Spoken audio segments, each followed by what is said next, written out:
Hey, I'm just dropping a little update in here. I've got some seeds in here.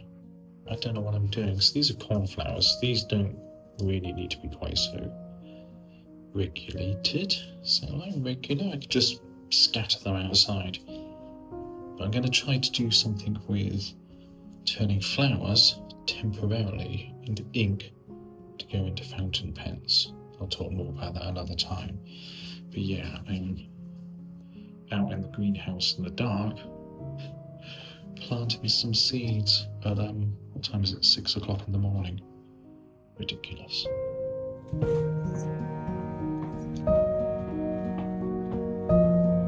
I will never get used to these steps.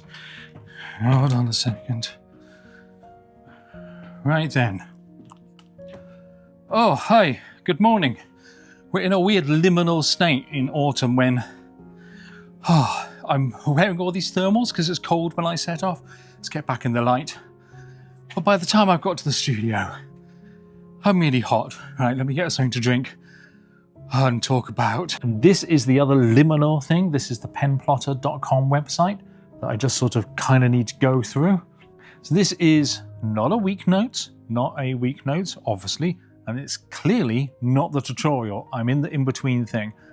This website here is supposed to be the course supporting material, all of that type of stuff, and GitHub as well.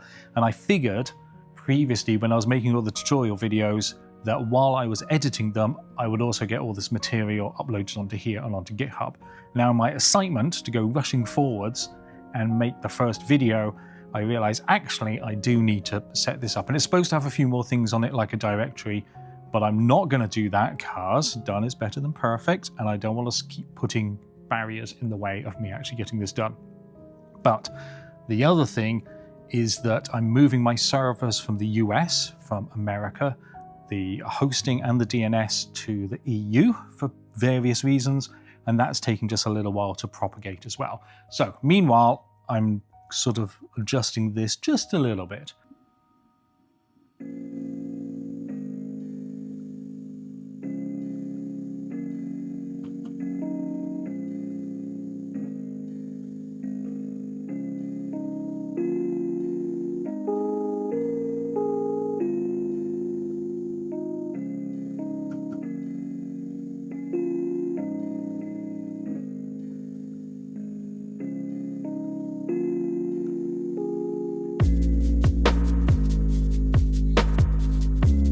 Hey, good morning.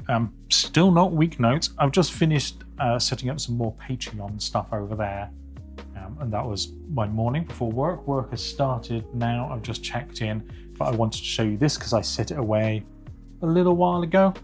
And one of the strange things about this is I thought I can't really do videos about other pen plotting stuff I'm doing until all the tutorials are over. But I figured with this new way, I can kind of go 5-6 tutorial videos for them and then make one video for me. And because I'm in the middle of the videos, the tutorial videos, it's okay to drop in a here's what I'm doing at the moment, although I do still want to do stuff from the beginning to end. So in the case of these envelopes here, where it's cutting out all the outlines and stuff like that and doing all the stamping and these kind of cool things that I've 3D printed to hold the ink pads, I'll probably make the video from start to beginning going, this is the envelope making video where I talk about all of this instead of just dropping in different bits each week. Anyway, there is one thing I really want to show you about this. I just have to wait for it to get there and then I'll show you. Alrighty, so now you can see I've got these 4 envelopes that are ready to kind of come out of this one sheet, apart from the bits that are keeping the envelopes in just there. Anyway, the reason why I'm doing this is because when I'm rubber stamping, I do one color and I was just doing one envelope at a time. It would take 15 minutes to do that. And then I'd have to get up and then change it for the next color and do another 15 minutes and then get up, change the color. So every 15 minutes I was standing up to change the color. Now I got 4 to a sheet. The first color and do all the stamping and take an hour to stamp the first color, and then an hour for the next one and an hour for the next one. Obviously that's really handy, and I could, I suspect, go even bigger with the paper and have 8 sheets going on or what have you. But this is the bit that I really like. Because I got a blade on here, it's now cutting long cuts and perforated line all the way up here. So it's going to essentially cut this sheet of paper into 4 A4 sheets, but again leaving these little tabs that stop it coming apart completely. So I just do that at the last minute. What I like about all that, there we go, that's a lot better, is the idea that I could get it to draw lots of postcards or stamp postcards, pen plot lots of postcards, 1632 to a sheet.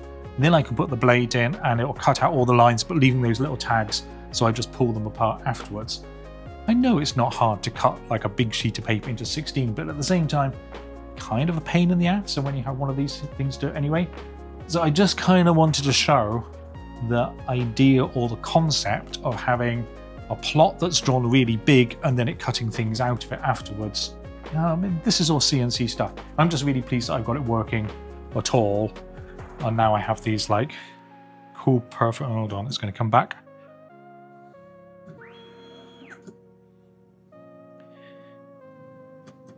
And have these cool perforations.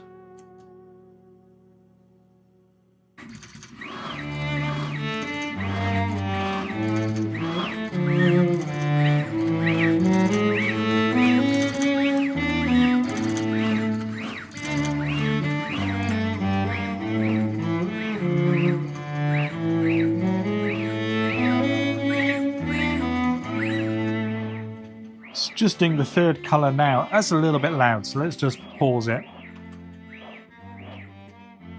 Ooh, that's a little bit better. So you can see here now we've got 4 different designs. It's kind of cool because the code that churns out like the randomness behind this, instead of just doing 1 that we used to do, is now doing 1, 2, 3, 4, doing the offset positions here.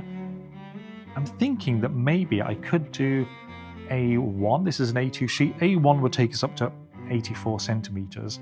I reckon I can just about squeeze the ink pad here on the right. I'm not entirely sure it saves us a huge amount of time, because when it's printing these envelopes here, I'll have to travel all the way from there to here and back and forth, whereas at the moment this is fairly close, so it will take overall longer to do 8, but then also I don't have to stand up and do it, change it quite so much, so maybe that's good. These are some previous ones that I did, and again you can see it was kind of fun. The perforations worked.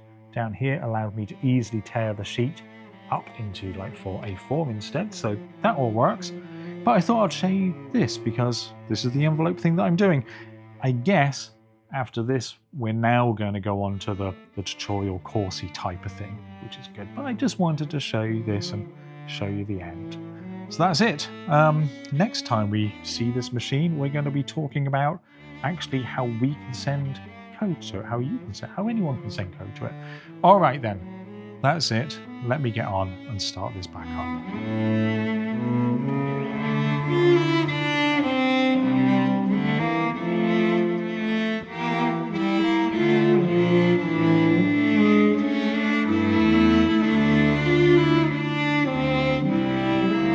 Quick Friday update before I head out on the cornflowers that I planted at the start of the week. Look at that, they're germinating. You lot are one day going to become ink. Good luck.